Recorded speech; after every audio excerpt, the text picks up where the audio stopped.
Chapter 72. Blue. We had been given some recovery time after the test in the forest, some extra leniency in allowing excused absences for the participants. But since we finished a day before the deadline, we got the chance to relax without having to take a break from school. It could have been nice and relaxing if Kara had not insisted on the both of us taking some kind of cleansing bath before we could go into the house. It was a stupidly elaborate affair with all sorts of herbs and vials of smelly ichor. The end result actually smelled something like Kewen, all pine sap and damp moss, though with more flowers. It wasn't all that terrible once the basin had been heated, but Kara had scrubbed every inch of me with the forest-scented water, even working it into my hair along with some gritty, sticky mix. It wasn't pleasant, but Kara had given himself the same treatment, so I couldn't even be mad. He'd been very careful with me, checking me over for any injuries or residual soreness that might have resulted from anything we came into contact with in the forest. I pointed out everything that might have been trouble with an insistence that usually isn't like me. Normally I wouldn't bother my masters with anything so trivial, but I didn't doubt that the most ignorable things from the woods could have major unforeseen consequences. The worst I had was a couple of scrapes, but Kara still treated them with unreasonable care, slathering them with an ointment that's supposed to aid in healing minor abrasions. He'd fussed over me, cooked, and tried to feed me something more substantial than the trail snacks he'd packed. As sweet as it was, I kept finding myself shying away from the attention. Kara had been tactile with me in the forest, a side effect, I assume, of not being capable of letting me wander further than his arm's length away from him for my own safety. I'd be lying if I said I didn't like it, but the constant holding and petting had eventually begun to grate on me. The way he wouldn't let me go and held me close like I was incompetent, like I would get myself killed if left unsupervised for more than a second. I suppose I didn't give him much evidence to the contrary, not with how disastrously I handled myself. But I suppose I learned a little more about myself. I'd rather stand next to him than be behind him. It feels wrong to think like that. I should be grateful for the protections that he has afforded me, but I still want to be strong for him. It's wrong. I find myself pushing away from his hands, feeling too nauseous and odd to even eat the food he'd prepared for me. It felt good when he left tasks for me to do, when he'd trusted me to clean the kitchen and put everything away. But then he'd gone to his workshop, where he'd stayed. For the first few hours it had felt good. I'd had the run of the house, and I could do what I needed to feel useful. But then my master hadn't come back. I fiddled around with my books, worked on my own assignments, and when that was finished I turned to other things. I spent the newly freed time scrubbing the scents of the forest from my skin, which amounted to a frankly abhorrent amount of time in the tub. Without master there, I didn't have to feel bad about refilling the tub. But there was also no one to tell me that it was okay to keep filling the tub with hot water over and over again until everything smelled so strongly of the spiced lather of Kara's soap that I could hardly determine anything else. It feels slimy and dishonest, but Kara's never been one to complain about this kind of thing. Either way, I didn't want to disturb my master in his workshop. He'd gotten pretty mad at me when I'd been there the last time, and this time it was my own actions that drove him to his sanctum. I wanted to be independent. I rejected his kind hands. I'm the reason he left. So I dealt with the consequences of my actions. I tucked myself into bed, foregoing food more so I didn't have to go downstairs than to punish myself. I tried to console myself. I buried myself in my book, in the bed that was my master's and that I still had permission to sleep in for the time being. It didn't matter that I'd already finished the story. It was words on paper, and plenty occupying enough. Kewen's words replayed in my mind as I tried to get my thoughts to quiet. It was probably nothing. Just like Kara said, imps will say anything to get you interested. I decided it didn't matter right then anyways. My biggest worry at the moment was Kara. Even if he hadn't come back to bed, it was still his house. There was no way he could leave me entirely alone, though I waited until I couldn't keep my eyes open. When Kara shook me awake in the morning, I was so glad to see him that I barely felt the panic of almost being late for classes. I'd thought it was better after that. The casual kindness that he usually treated me with was back in full effect at school. I had been naive, or hopeful enough, to think that the night had been more than enough to prove his point, to prove that there was no point in the airs I was putting on. But once we'd gone back home, it was the same story. The worst part was that he didn't seem resentful. He was gentle and protective at school, even when it was just against the words of his peers, but at home, he was always occupied with something more important. I'd spent days worried, embracing the moments at school when he'd give me attention and act as my protector, but so fearful of going home. I wasn't sure why. I didn't have the right to be upset. It was my fault. At least, I was mostly sure it was, anyway. I was the one who shied away from his touches. I was the one that pushed to have more space. Nothing changed in the next few days, but I grew more and more sure that it was my own actions that caused this rift. It only took a few days before I was ready to break down. I'd forgotten what it was like to not have the gentle physical contact that my typing required. I hadn't often had that need fulfilled in the past, but for some reason the withdrawal was much worse after I'd gotten used to regularized contact. I decided I would tell him that I wanted him. I would tell him anything he wanted to hear if he would just hold me close and talk to me. But that proved to be a lot harder than I'd anticipated. I wanted to talk to him. I'd made up a script in my head with all the things I wanted to say, the apologies I wanted to make. But whenever I was about to speak, the words got tangled up in my head. I cooked for him instead. I knew I wasn't supposed to be in his workspace.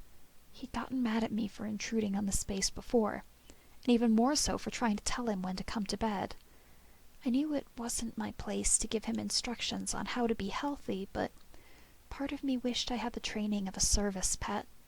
Then at least he might listen to me if I had the confidence to try to tell him to come to bed again. Then again, if I had the training, maybe I'd know better. Maybe I was only thinking in my own best interests.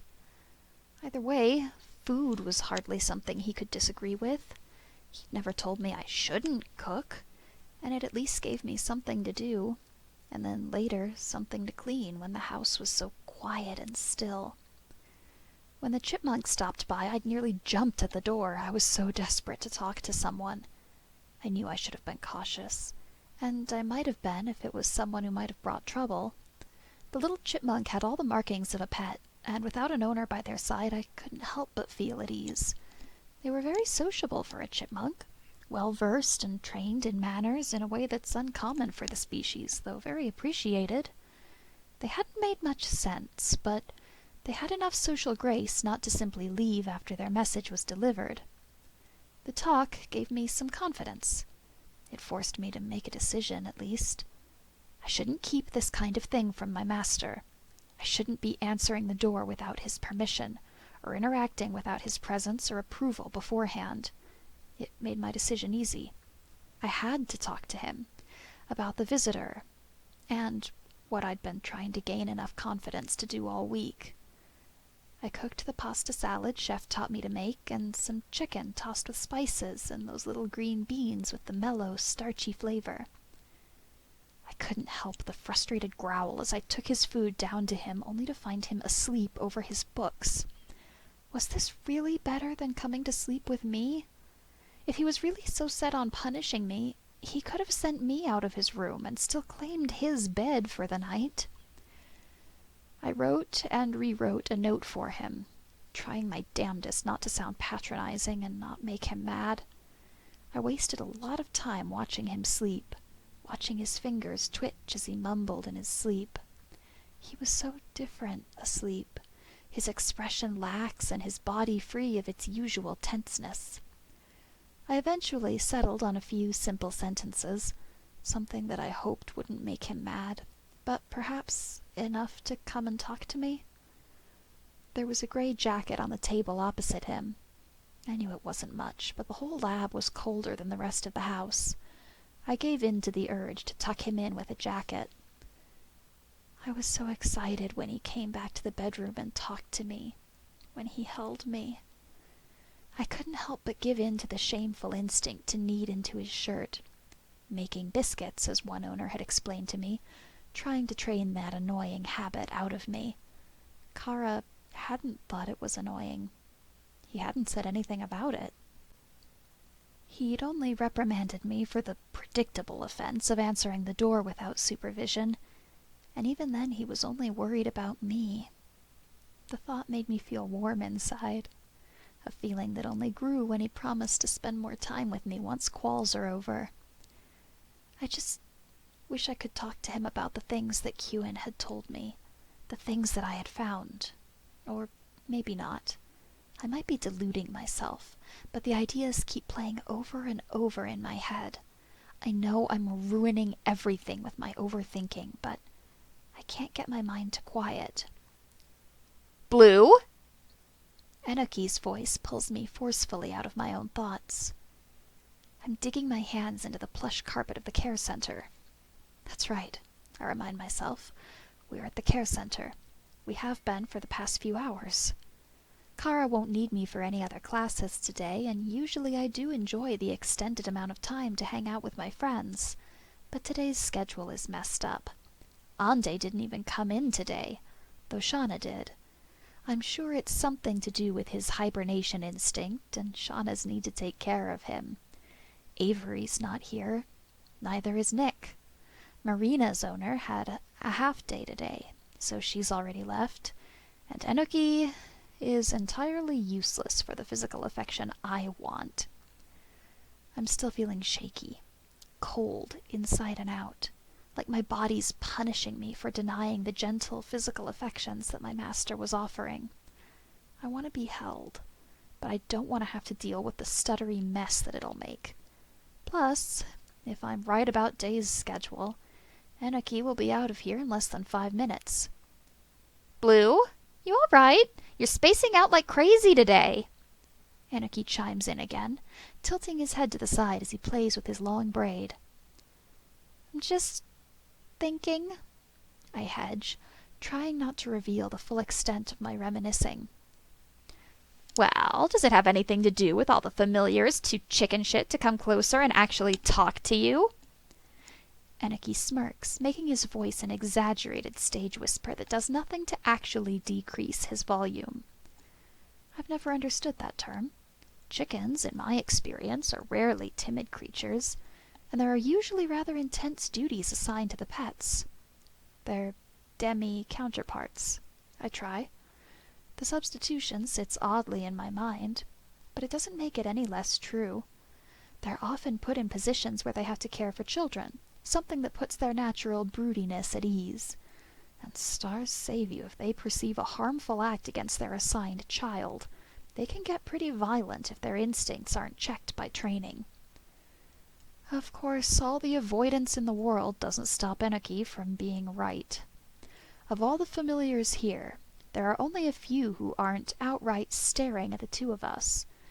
Interest has drummed up around me, or rather around Kara and his familiar. It has nothing to do with me. Not really. It's all about the odd circumstances, Kara's odd abilities, all the attention on that kind of power in a student so young.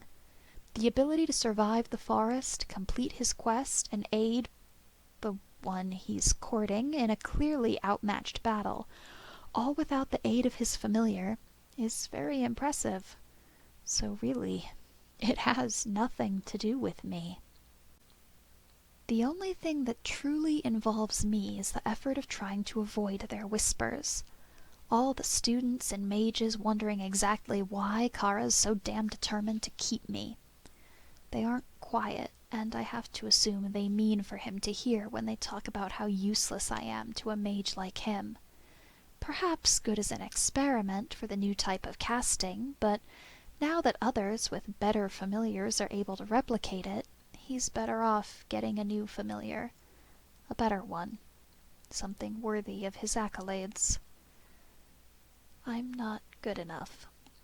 It's something I've known from the beginning, but I've done my damnedest to ignore it, to silence those rebellious parts of myself, or let Kara do it for me. But it's not as easy with half the school practically falling over themselves to tell him what a worthless familiar I am. "Will wonders never cease?" I deadpan. It's best to handle this the way Kara is, flatly ignoring all the eyes on our backs and pretending that no one is saying anything bad. Whether he knows it or not, pretending that nothing's wrong is probably the best way to go. So long as we act like everything's normal and we aren't affected by anything they say, the attention will die down without anything to feed it.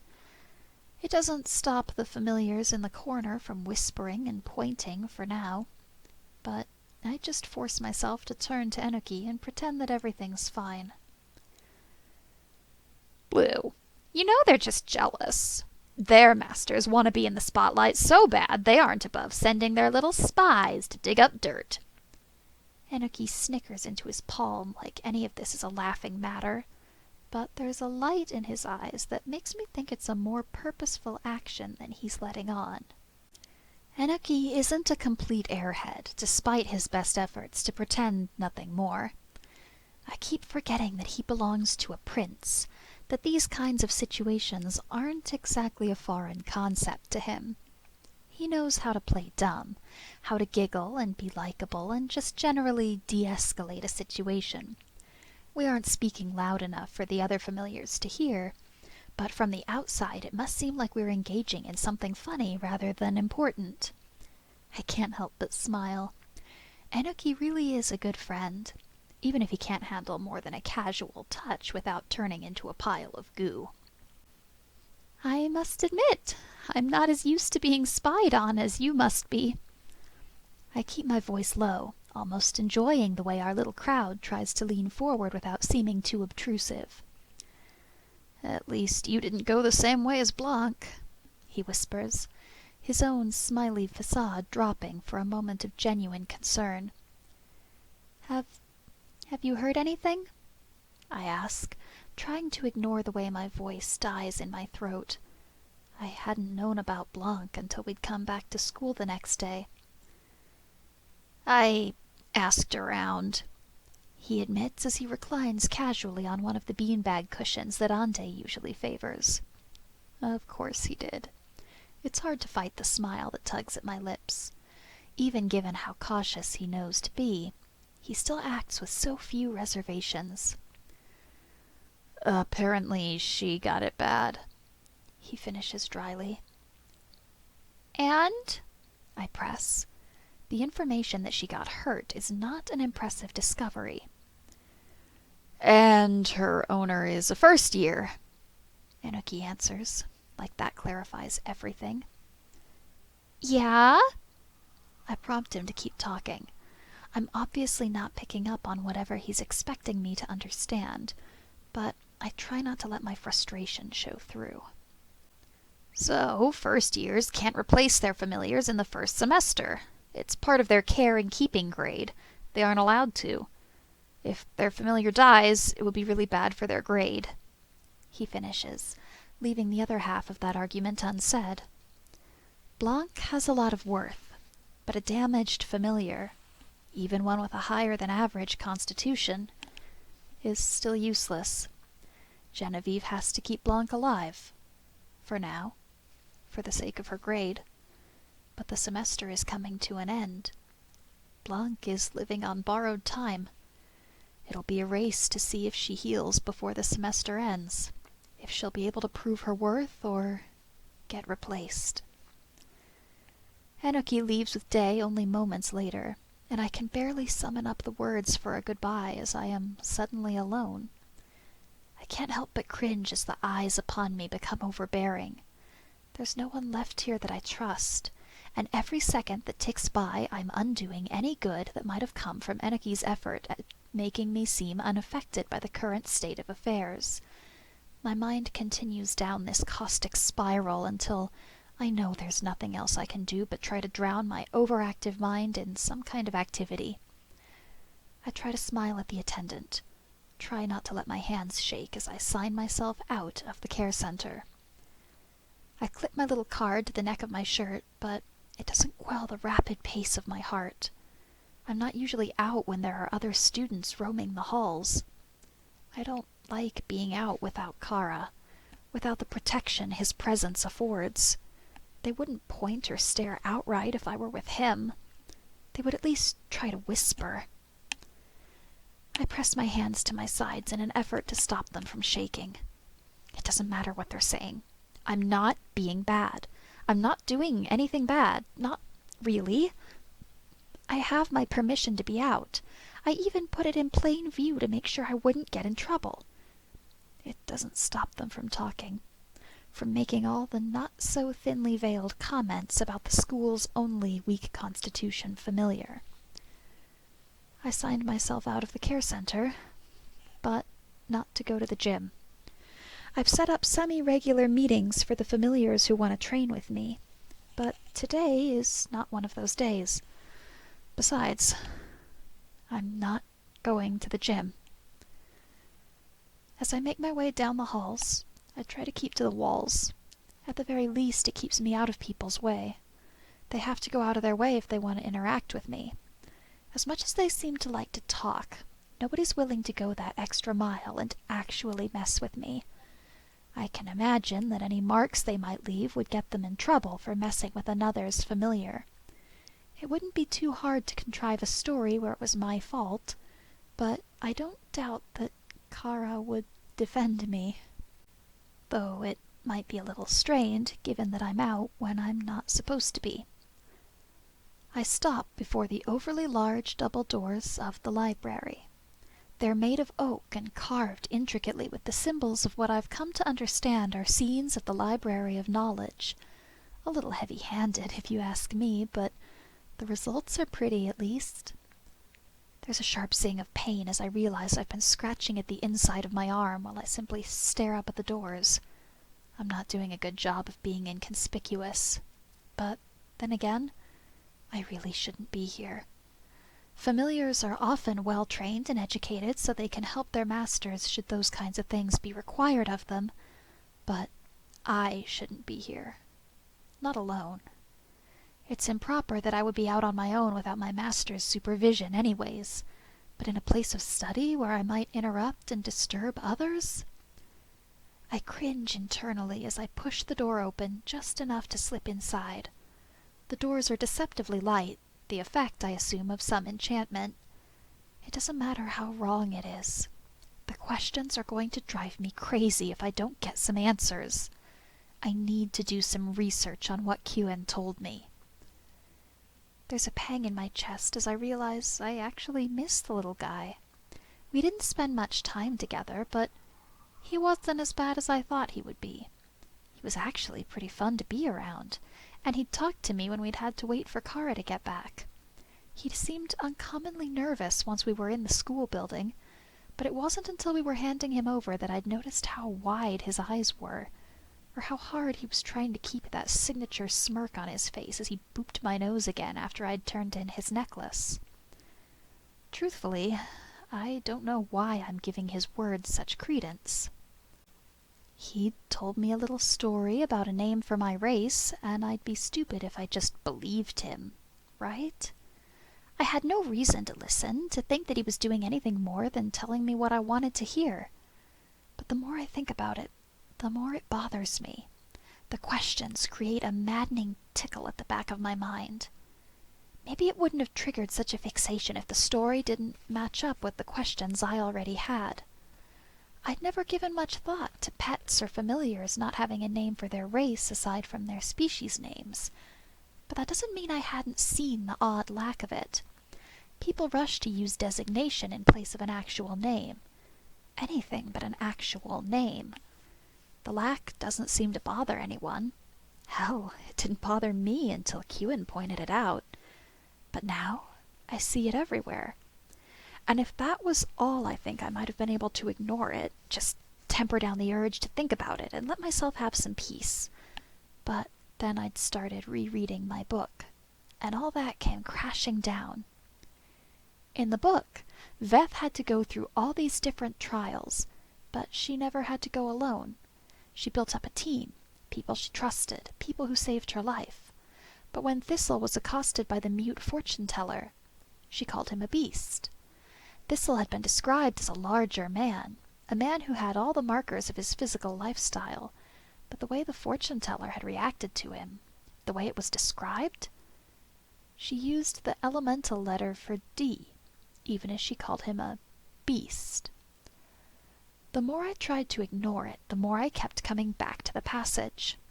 It's not the last time Thistle is called a beast, or the first, but it was odd that she didn't just call him a beast. From what Kara's told me, elemental sign hasn't changed much except to accommodate new words and terms, so I'm reluctant to just chalk it up to the evolution of language. It isn't much to go on. It's not even something that the author circled back to. There's nothing to indicate that it's more important than just the oddity of a crazy woman, but it is something, and it's all I have to go on. Especially because Thistle wasn't Veth's familiar. He wasn't her slave or just something. He was strong, a warrior for his own tribe who joined her on her quest because he saw value in it. They were friends. They were equals. He'd never been described as human, but I had assumed. He wasn't described with the traits of any other race. They talked a little about his tribe, his heritage, they had odd rituals, but there was certainly nothing to say that the warrior was a demi-beast. My hand goes to the soft hair behind my ears, trying to find a good place to scratch that won't leave marks for Kara to fuss over later. He worries too much already, and with qualls looming overhead, I don't want to be the burden that everyone's saying I am. The librarian looks at me oddly, but I just bow my head from across the room and continue on my way. I can't turn back now. It would look a hell of a lot weirder for a familiar to go all the way to the library only to chicken out and leave before they got anything done. From what I've heard, it's not unbelievable that a familiar could make their way to the library to assist their owner. It's just odd that their master wouldn't be present with them. There's a set of tables in the back that are nearly always unoccupied. Kara favors them for setting up study sessions because they're out of the way, and most of the tables sit in front of a nice big window with pieces of stained glass that cast colorful shades of light in the late afternoon. But that's not where I go. Kara's study patterns have been a little erratic lately, and I haven't told him I was working on this, that I was planning to work on this. As much as I doubt Kara would be angry with me for sneaking out, I don't really want to test it. I hadn't expected it to be today, but at least I'm prepared. I'm not sure that I could get myself to stop at this point, not if I want to be able to think without this weighing on my mind until I take care of it. There's a little alcove past those tables in the back. It has a few bookshelves dedicated to archived newsprint and a couple of working cubicles. Absolutely no one comes back here. Not on purpose, at least. It's the perfect place for an illicit research project. I set my stuff down on one of the corner desks. It should be isolated enough that even if some historical documents enthusiast comes in, I won't be in the way. I pull out the notebook I pilfered from Kara's room. I'm sure he won't miss it. It was one of a half-dozen empty ones that looked exactly like it. It doesn't quell the nervousness in my belly. It's just another thing that I haven't asked permission for. I would use my primer, but Kara still looks in there from time to time. I still have assignments, though they aren't the same as they used to be.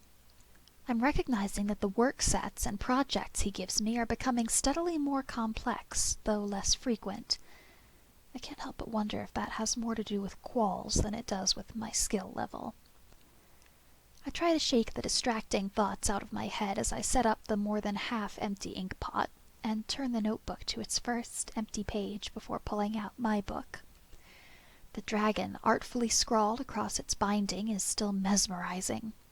I'm not familiar with the metallic inks it must have taken to make the outline of the scales shine, but Kara told me it was actually a fairly common decorative thing for collector's editions, something so the books looked extra pretty on your bookshelves. I marked the page I need, and I must have checked it about 12 times last night, and the night before, and the night before.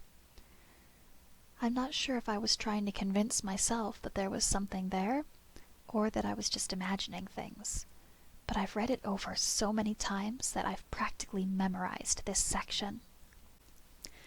Her eyes were the milky opalescent color that usually meant blindness, but the way her eyes locked onto Veth had her throwing that theory out the window. The seer could see her. There was no doubt about that. Her long fingers were bony and knobbed at the joints, though her fingernails were long where they weren't split and broken, all aside from the singular talon-like metallic claw on her index finger. The piece of jewelry sent little sparks flashing each time it scraped against the stone floor, entirely capturing Veth's attention until the woman drew herself to her full height.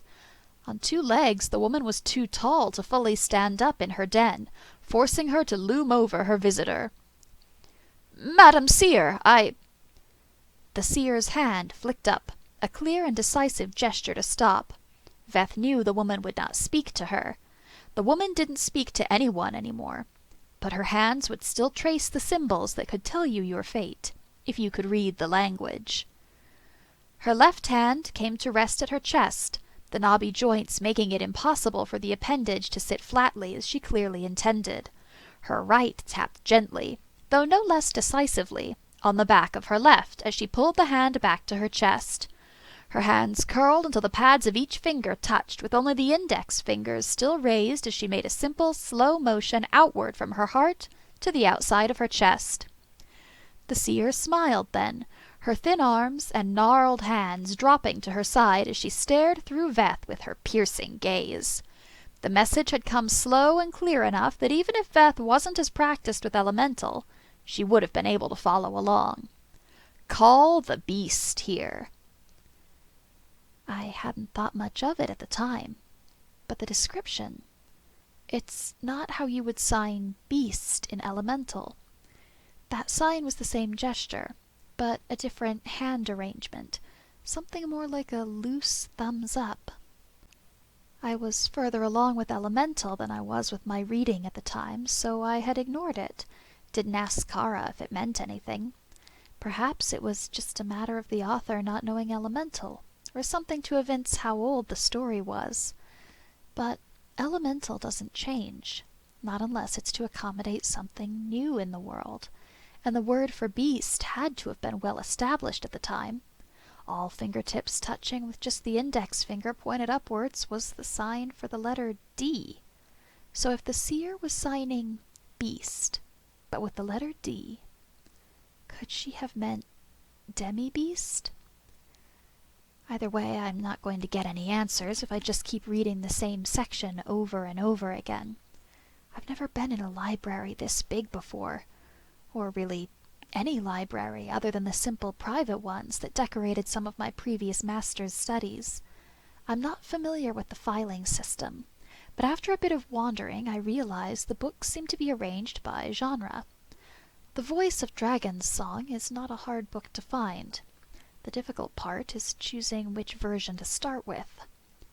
The titles vary, but for the most part the book seems to stay the same.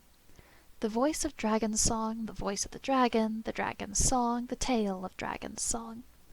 The collection of works all seem to be different scholarly translations of my book, only varying in age. Just flipping through the first few pages is enough to tell me that the theatrical version that I have is much better than the dry academic text. Some of the names have odd-looking characters interspersed in them, letters that I don't recognize but must be relevant to the translation as the changes are repeated from text to text. The language may be different, stuffier and more formal, though some of the character from my novel still manages to shine through. Noxia is still insufferable and too smart for their own good. Prang still has all his casual disregard for the old gods and fate. It may be harder to detect through the lens of their proper language, but the cutting words and snark of the characters is all there. It's just not broken down into the casual trade that I'd read it in. I nearly jump out of my skin when I feel a hand on my shoulder. I automatically tighten my hold on the volume in my hand so that I don't drop it as I spin around to face the librarian. I give a weak smile, fighting the urge to look down and make sure that I haven't crinkled any pages in the book in my haste to keep a hold of it. The woman looks less than pleased with me already. I don't need to draw any attention to anything that might make it worse. "I'm sorry, miss. Is there something I can help you with?" I ask cautiously, closing the book slowly in what I hope is a show of giving her my full attention. "What are you doing here?" she counters sharply. Her eyes flicker down to the book in my hands. I feel my fingers tighten instinctively over it. I don't want her to take it away, even though I know I have no right to it. It's an old and decorative volume as far as I can tell. At least, that's what I gathered from the couple of minutes I had examined it. The borders are uncommonly wide, with stenciled burnishing along the edges, and the leather bindings cracked and dry. It can't be the most rare or well-preserved thing in this library, given that there are several volumes that are only visible through a pane of glass, but I don't doubt that it's terribly expensive. My voice catches in my throat, and I let my eyes fall to her black polished shoes before I try to continue. "My master sent me to do some research for a problem he's been having.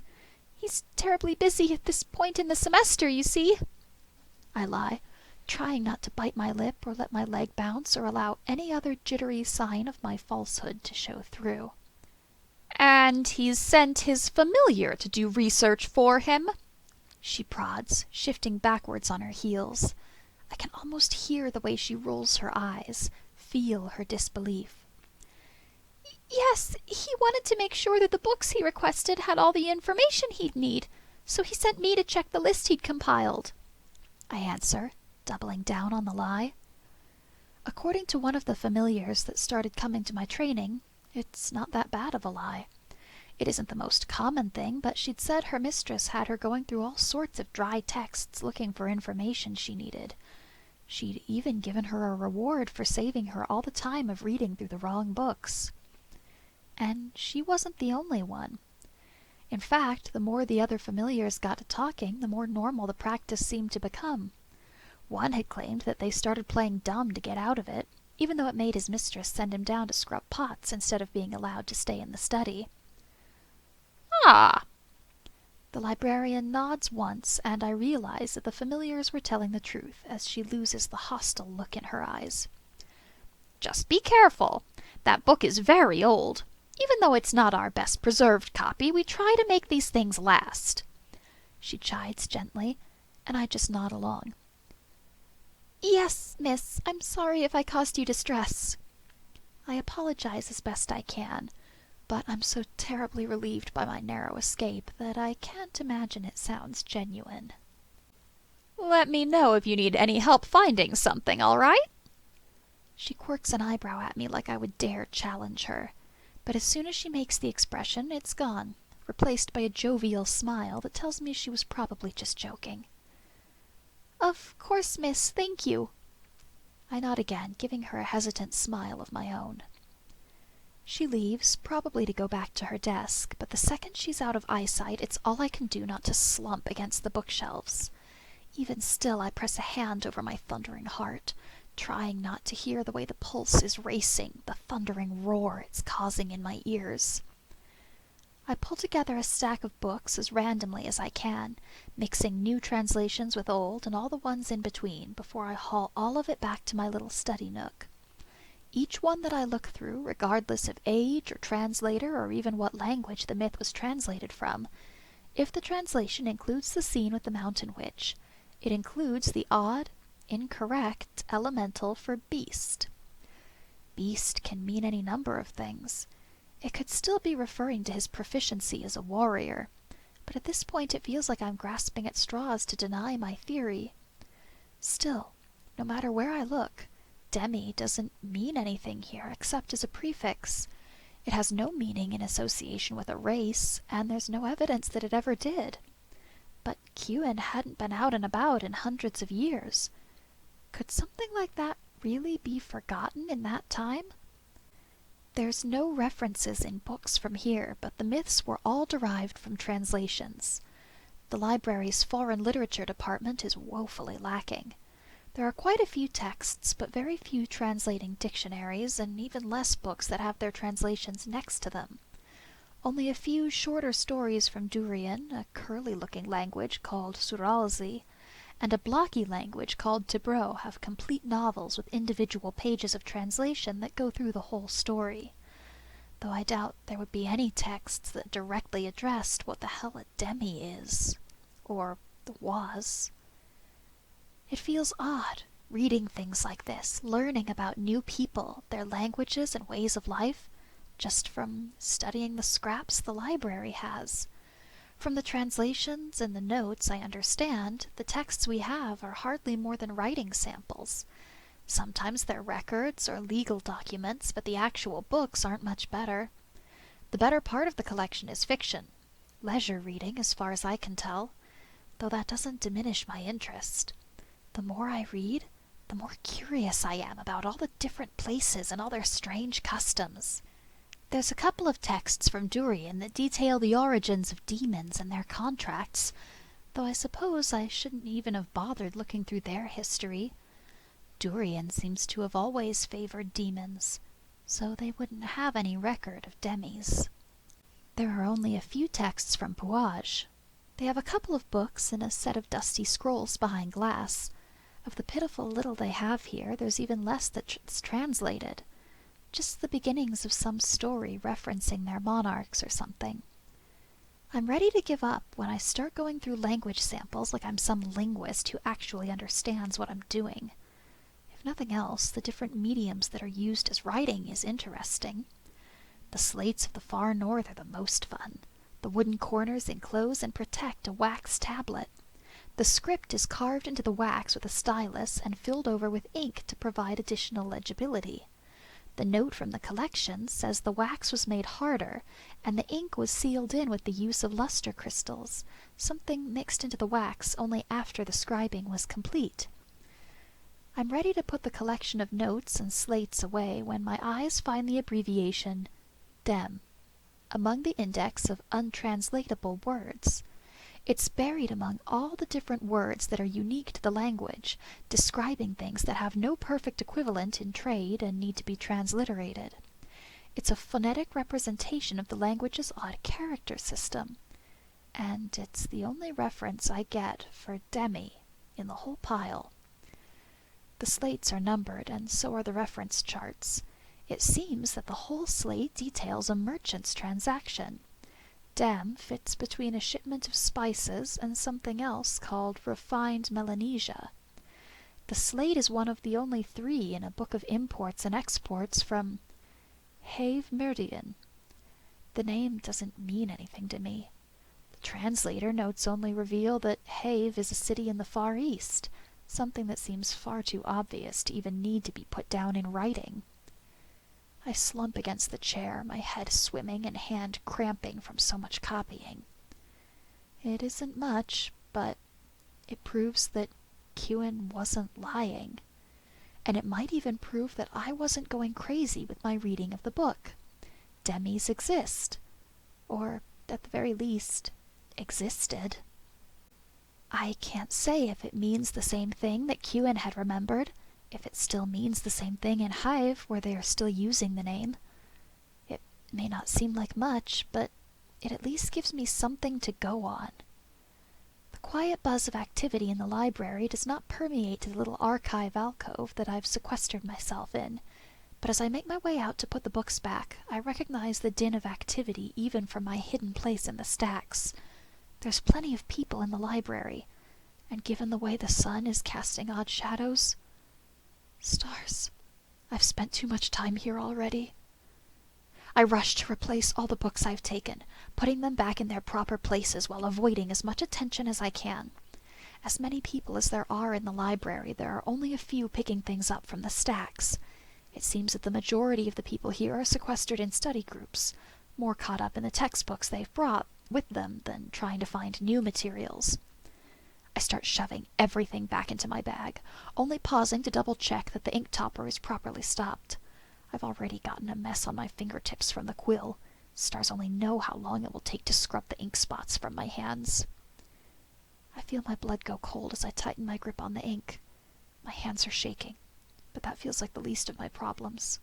Stars! Why do I have to be so stupid? I wasn't even thinking of the most obvious signs of disobedience. I'd only just started with inks, and I didn't even do the assignment Kara had given me to work on. If he sees the ink stains, I'm sure he'll want to see the word I've done to get so messy. If Master finds out what I did, he wouldn't get mad, right? I did keep this from him, but it wasn't really anything bad. Just some work that I wanted to do. I did it on my own time and didn't take any attention away from him. But I did lie to the librarian and take advantage of my master's name, and I did steal from him, and I never told him my intentions to come to the library.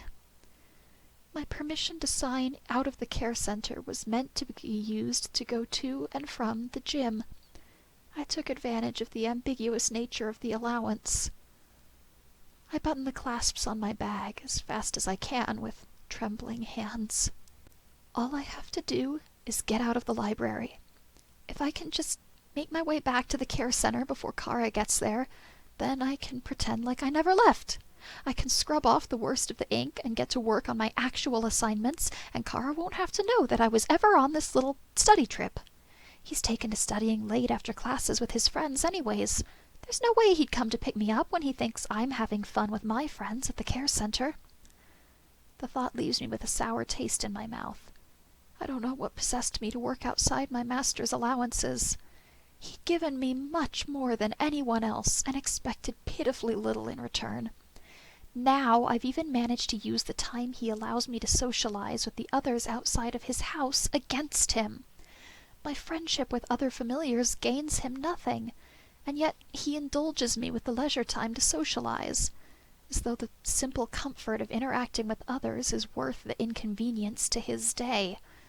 I should be grateful that I'm not being forced to spend the day alone because half of his classes don't want me present. I should be grateful that he gave me the means to let myself leave the center, because he trusts me not to misuse his gift. And yet here I am, screwing with that for no other reason than that I was curious. I'm halfway through the archway of my little alcove when my ears quirk up and I practically throw myself back against the wall.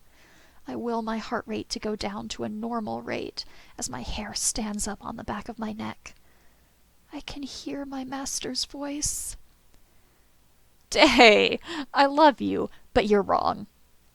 I hear Kara chuckle, but it sounds far enough away that I risk peeking around the corner. It's not just Kara. Enoki, Shauna, and Day are with him, all setting out their textbooks on their study table as they shuffle around and pick their chairs. They seem to be settling down for another study session. I have to suppress the urge to curse. Look! The force between 2-point charges is directly proportional to the magnitude of each charge, inversely proportional to square of the separation between their centers, and directed along the separation vector connecting their centers. That's the whole point of the formula. I assume Shauna has explained her point, but nothing about what she says makes any sense. Just because you say it in that definitive tone doesn't mean it means anything to me. Day leans over the table, giving Shauna a parody of his winning smile. No offense, but that's kind of the reason we're here. We have 2 days to teach you the math behind how the world works, so... Kara chuckles as Day tries and fails to stay regal as he all but screams into his hands. As amusing as the scene of Kara having to stop the prince from slamming his head into the table is, I can't help but recognize that they seem pretty occupied. Their own study session is enough of a distraction for me to sneak out. No one should be looking at a familiar anyways. All I have to do is be casual and not call attention to myself. I force myself to walk slowly and not bolt for the cover of the bookshelves like I want to. Trying to sneak out is 1,000 times more stress-inducing than trying to sneak in. Kara! I jump as I hear someone calling his name, and my pulse spikes as he lifts his head. I risk the sprint to the bookshelves and hold my breath. There's a thrum of adrenaline in my body that has me struggling to stay still. I don't think he saw me. I don't think any of them saw me. I press my back to the bookshelves, allowing the solid structure to take my weight for a moment as I calm myself. I can just barely hear Kara greet the woman who had gotten his attention. It's Flea, the girl from the forest, who has apparently kept in contact with him since their chance meeting. I try my best not to feel bad that he didn't tell me about this new friend, both because I was technically there with him when he met her, so it's not really like he was keeping her a secret, and because I am not really in a position to be judging him for not disclosing every little detail of his actions. Still, I can't help but wonder what she wants to talk to him about, and why she insists on speaking to him alone. Even though I know logically that their footsteps are quiet even against the polished stone floors, I can't help but feel that the thud of each step thunders in my ears as they get closer and closer, before they turn into the row of shelves just before mine. I barely have the presence of mind to thank my lucky stars before my ears twitch at their whispered words. I know I should leave. I should take the luck that's come my way and just get out of the library while I remain undiscovered. But I can't resist the curiosity that burns inside me. I want to know what they're going to talk about. You're making me nervous here, Flea. Kara jokes, just a shade away from the casual jest he means it to be, and I can tell the resulting silence grates on him. Did you need something from me? He asks cautiously, regarding the silence between the two of them like some dangerous wild animal to be placated. Well, it's not necessarily a need, it's more of a request. Flea hedges, stuttering over her words in a way that seems terribly unlike her. It's something I'd like to ask of you. I pick a book at random and make like I'm reading the most interesting thing in my life as I listen to the conversation happening only an aisle away. It wouldn't do to be caught snooping. And even though there are only a few people out and about, a familiar gnawing at his lip while he eavesdrops on 2 other mages is bound to gain attention at some point. All right. What do you need my help with, then? Surely you don't expect me to believe a woman of your means can't find someone better than me to get you what you want. Kara counters. I, too, am a bit confused. Not only because Kara hasn't made a name for himself as a connected person who can find people the things that they're looking for, but because the voices are getting closer. I only have a second to shove the book in my face before I realize that they've turned down my aisle. That's just the problem. Flea does her best to hide a grimace as her fingers ghost over the spines of several of the books at her eye level. I just do my best not to weep openly in thanks as her hurried forward motion forces Kara to follow closely behind. His features are drawn tight, anxiety present in the tense line of his body, and his wary expression is so focused on following her that he hardly even spares the librarian a second glance. However, temporarily, it seems that I have remained unseen. They stop in the middle of the shelves. I'm still near the end. Flea, you're scaring me again. Kara does his best to keep the smile on his face, but he doesn't seem to bother even trying to hide the way his voice wavers. What are your plans with Blue? She asks bluntly, brazenly, setting her shoulders like she's ready for this to turn into a fight. What? Kara asks softly, and I can't help that my mind screams his tentative question. I nearly trip over the librarian's cart.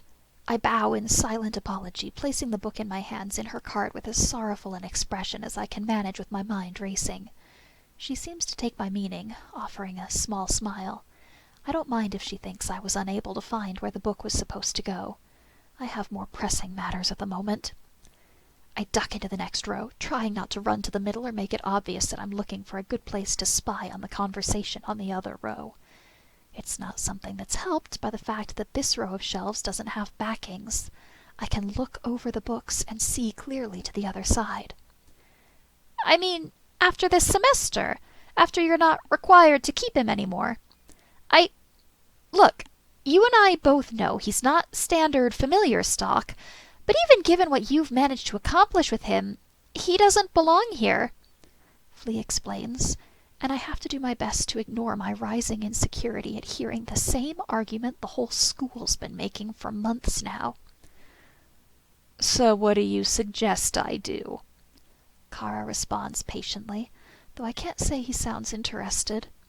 I let myself slide to one knee and ghost my fingers over the titles of the books on the lower shelves. If I angle myself right, I can just barely see their faces. I was hoping you would sell him to me, she says sheepishly, pulling her fingers through her hair in some kind of nervous tick as she looks away from Kara, as though she's embarrassed by the request. I swear, I can feel my heart stop, or at the very least stutter as I'm pulled along through the passage of time unwillingly. Everything feels cold, and the floor is shifting underneath me. She was hoping Kara would sell me to her? The thought of leaving Kara makes me want to throw up. I don't want to change masters again. I don't think I'd make it through. Even with all the loving effort Kara's put forth to make me better, even though I eat regularly, even though I haven't been hurt in months, I don't think I could survive a transfer of ownership. I may be in a better condition physically than I was before, but I don't think I could relearn how to be a proper pet. I don't think I could let go of the name Kara's given me. And what makes you think I would sell him to you? Kara asks coldly, and I'm trembling with relief before I even realize that I'm happy that he doesn't sound remotely interested. I'm not something he wants to get rid of. Well, actually, he'd be a gift for my little brother. She shrugs with a grin, and I can't help but let my ears quirk in confusion. Confusion that Kara seems to share with me as he simply waits for her to continue rambling on as she paces further down the aisle. Well, I've been looking for a common cat to replace the one our father sold when we were kids. Benny's had a soft spot for them ever since he was little, and he claimed to have seen one in his room when he was delirious with a high-grade fever. Father tried to talk him into a more reasonable pet, even just a cat with a better pedigree, but the kid's pretty insistent. She shrugs, using her fingers like a comb as she pulls her fiery locks into something more presentable. What makes you think he'd accept Blue, then? Kara counters. He crosses his arms in front of himself, walking alongside her even as he stares her down with a gaze far less forgiving than I'm used to. Because he's the closest I've ever seen to what my brother described, she admits. I've never seen eyes that blue before. Everything the best breeders in the city have shown us ended up having eyes of either a dull gray or a pale color when they come out with pale skin. Granted, he doesn't have the little shock of orange down the back of his head, but to be honest, I'm hoping it's close enough to put all this to bed once and for all. He didn't take the loss well when we were kids, and it's escalated in recent years. He wouldn't talk to our parents. It's obviously an emotionally charged memory. Her voice dies in her throat, and she casts her arms about like a few simple gestures might resolve everything.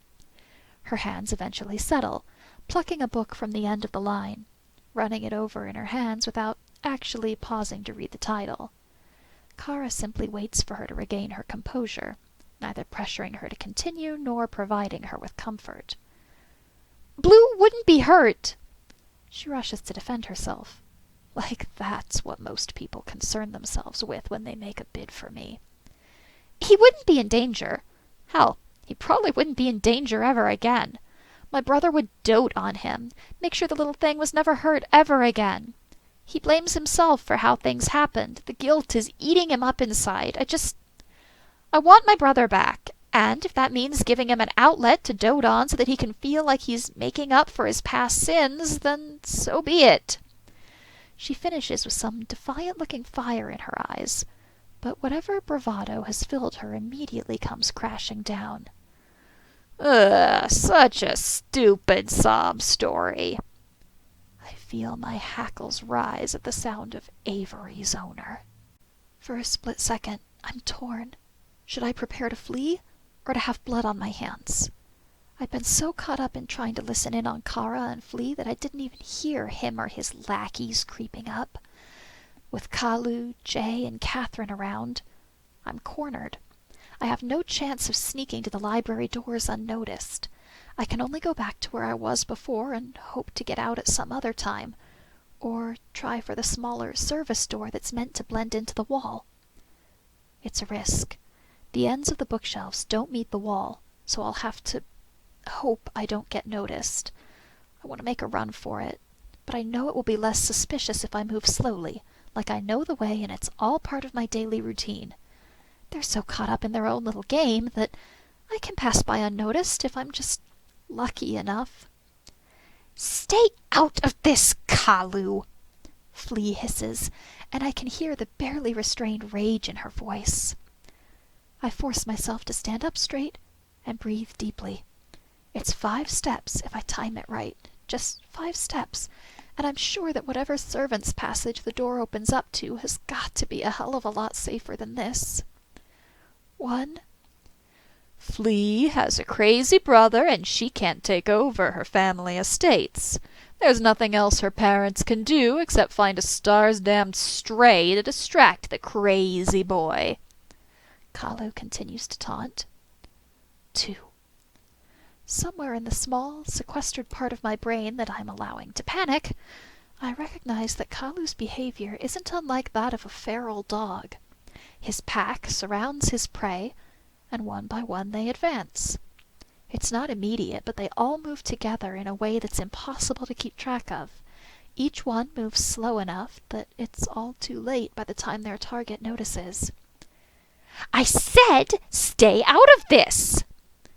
Flea has abandoned any pretense of maintaining her composure, but hasn't resorted to all-out screaming yet. 3. I try not to feel the cold sweat on the back of my neck. I keep myself facing forward, my steps measured and even. I have to force myself to breathe. All the automatic actions of my body suddenly require more deliberate action on my part. "You don't have to be angry, darling." I can hear the slimy grin Jay must have on his face. It seeps into his words like an ugly miasma. "But you can stop bothering our buddy Kay here." "Yeah!" The woman, Catherine, giggles. "After all, Kalu did already ask to be the first person Kara calls when he gets tired of his little kitty cat. First come, first serve. Right?" 4. I press my hands to my sides to stop the trembling. I'm close, so close I want to fling myself at the door, but that'll only attract attention. My mouth is dry and the world swims before me. I can't tell if I'm dizzy or nauseous, but the pounding in my head is making it difficult for me to think straight. I'm sorry for overstepping," Flea responds, much more subdued this time. "I didn't realize." 5. "Now you listen here!" Kara's all but yelling, but my hands find the knob of the door and I tumble in. I shut the door as quickly as I can, and mercifully, the voices turn into a soft, meaningless hum. I can tell there are words being said, but I can't hear them anymore. I can barely hear who's speaking over the whimpering. My fingers knot in my hair, twining around the soft hair behind my ears. I press my palms down, forcing my ears to bend towards my skull, shutting out every bit of noise possible. I repress the urge to pull as hard as I can, to feel something other than the jackrabbit pace of my heart and the sickness in my belly. Pain would be welcome in comparison. There's not much in this room. It's not decorated like every other room in this school, but it's not a room many people are supposed to be in. This isn't a servant's passage, it's a trash room. This being the first floor, I bet this is one of the consolidation rooms. Some place where all the trash is collected from all the classrooms and sorted before getting carted off to where it needs to go. There are shelves full of cleaning solvents and mops and brooms. There's some big rattling machine that takes up more space than it should, but at least it's pressed into the corner of the room. It has a wide hole that's plated with glass, but it's still a few seconds before I recognize the industrial washing machine for what it is. I suppose it should have been obvious, with the bags of linens lined up next to it, waiting to be washed. There's 2 wide metal chutes that come in from the ceiling. I have to assume they connect with the different classrooms above them, that this room is one of many like it. I recognize the symbols for glass and parchment above one, but the other carries a symbol I've only seen in 2 of Master's classes before. Magical waste. I'm not sure what I'm expecting to find, but something pulls me toward the bin. Maybe it's just for something to do that isn't tearing open my wrist with my little scratching habit. It hasn't gotten this bad in a long time, but at the moment, it's like my mind is taking full minutes off, and I only come into my body to see the wreckage later. I want to be good. Master had told me that I wasn't allowed to hurt myself. The scratching was bad, a bad habit that needed to be taken care of. I don't want Master to get angry with me. I can't have him deciding that I'm less than entertaining. I don't want to go with Kalu. I don't want to be sold. I like him. I like the life I have, the fragile piece I try to cling to. I'll never find someone as forgiving as him. I'm too stupid. When I have time, when I'm not being corrected, I do stupid things like these that could cause my master trouble, rather than sit in the safe place he's provided for me. Stars, I don't want to be sent away. I don't know I'm crying until I feel the hot tears searing their path down my cheek. Suddenly my knees can't handle my weight, and buckle against the strain of keeping me upright. It's all I can do to control my descent as I fall to my knees, leaning heavily against the wall and doing my best to stop the room from spinning around me. I don't know what's wrong with me. All my thoughts are jumbled, and I can barely breathe. Even with the shaky, sick feeling still present and my head a mess of jumbled thoughts, some bits of logical clarity break through. I figure I can't leave this room just yet. I'll have to wait until the voices fade before I can try and make a break for the care center. Maybe it wouldn't be so terrible to occupy my time with some broken potion bottles, or the tattered remains of a totem, or even one of those glass animal incense holders from the beginning of the year. I'm not entirely sure what makes magical waste special, though I figure it has to do with enchantments. After all, there's no magic waste-specific disposal in the potions classroom, and I figure that would be one of the places where the teacher would need easy disposal when their students are still learning and brewing potions incorrectly. The bin is coated with a lining of what looks like treated burlap, an almost shiny consistency. It looks like the material might be waterproof, but there's no actual liquid in the bin. At the very least, it lends some credibility to my theory that bad potions need to be disposed of in a special way. Mostly, it seems the bin is half filled with broken pieces of enchanted items, or items that were never finished correctly. There's a half-made statuette with the components still sticking out of it, but the face has been smushed and the clay is still wet. Probably some unfinished project or something of the like. But what's gotten stuck to the wet clay is what's interesting to me. The warm metallic color catches my eye, and it doesn't take much to pull the piece from where it's wedged into the statue. Even just the shard is beautiful, its curly gold filigree attached to a large chunk of green stone. Stars! I press my whole body against the door, straining to hear any hint of activity, but as soon as I'm convinced there's nothing on the other side of that door, I run back to the care center, trying my damnedest not to start crying again. Kewin hadn't done anything wrong but get caught by us.